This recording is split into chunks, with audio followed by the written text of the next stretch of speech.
Curious Lloyd. If you live in a city, you probably feel pretty smug about it. You have a lower risk of mortality compared to rural life. You could probably guess that certain aspects of city living aren't overly awesome for your well-being, especially when you have the air pollution and public transport that are constantly running you down. But there are ways urban areas can damage your physical, mental, and emotional health that you've probably never even considered.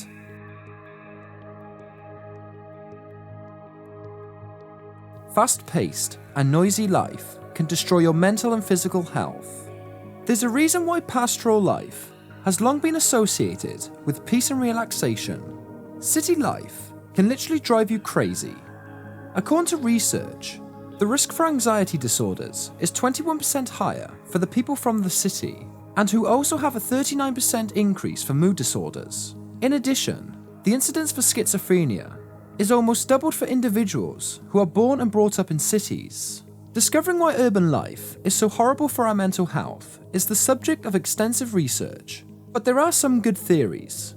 For starters, stress and fear can cause your amygdala to be more active. Normally, this activity is regulated by your perigeneal anterior cingulate cortex, or PACC, but every once in a while, someone up there falls asleep at the wheel and forgets to tell your amygdala to chill out when it gets too active. This disconnect is seen most often in adults living in cities, and is particularly pronounced in those who lived in urban environments as children. But also, this lack of communication between the amygdala and the PACC is often present in those with schizophrenia. Another factor is how city life affects dopamine production. Dopamine is released in our brains when something significant, good or bad, happens. When your brain is subjected to too much stimulus, such as what you would experience in a crowded, fast-paced environment of a city, dopamine levels increase and your brain starts blowing things out widely out of proportion, causing you to react with maximum emotion, regardless of whether or not that reaction is appropriate. But still, another factor is the concept of loneliness in crowds. When we're alone in a densely populated area like a city, it can amplify feelings of anxiety and isolation in a way which just doesn't seem to happen in rural areas with much lower populations. But in the country, you just feel the good old-fashioned loneliness of actually being the only human for miles in any direction.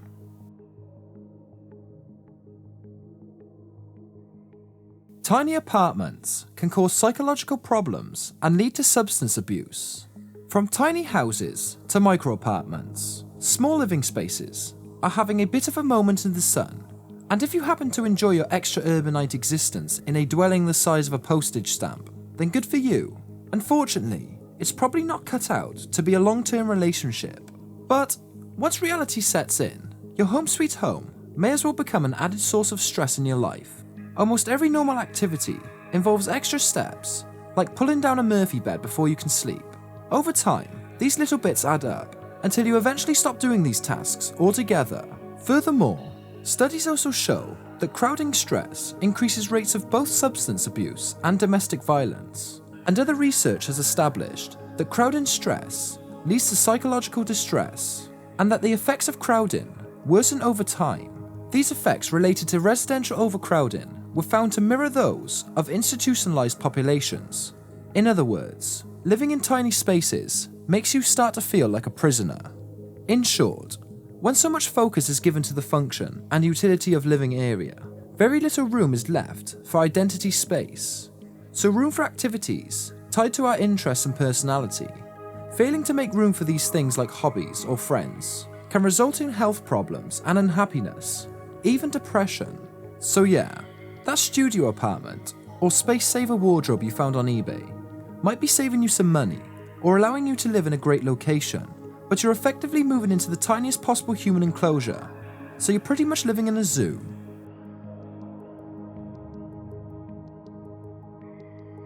Urban street canyons concentrate pollution.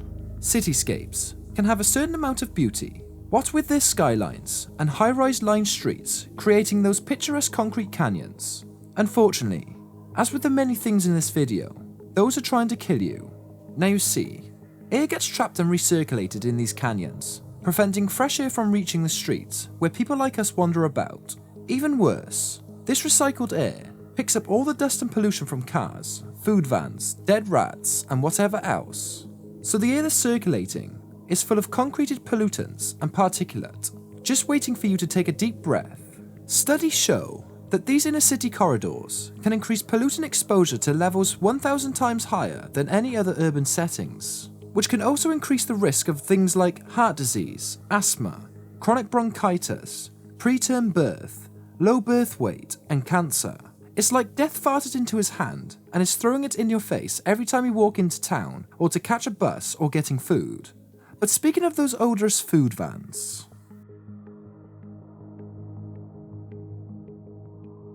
food vans serve up pollution along with your food. Food vans are delicious, aromatic, greasy staples of city life. Of course, you already knew these were killing you.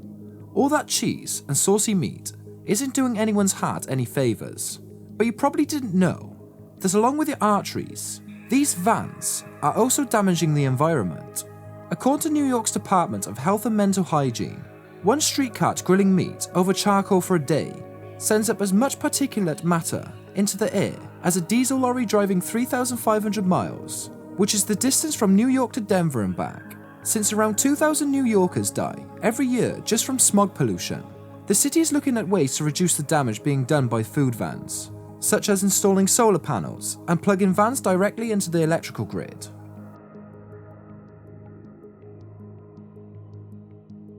Soil and old paint causes widespread lead poisoning. If you're living in an urban area, the odds are pretty good that you've been exposed to unsafe levels of lead.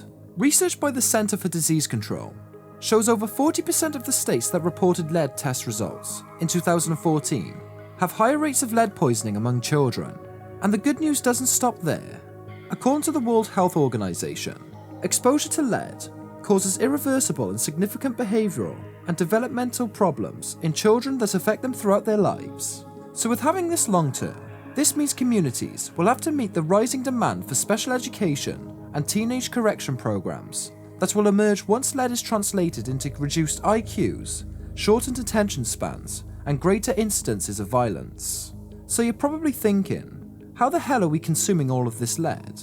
Well, lead doesn't break down, so all the rich, delicious lead formerly used in things like fuel and paint has stubbornly remained in the environment, so it's been seeping into soil and water supplies and just contaminating everything. So those living in urban environments are more likely to come in contact with these contaminated materials because cities have more cars and more buildings, meaning it's you city dwellers who bear the brunt of this risk.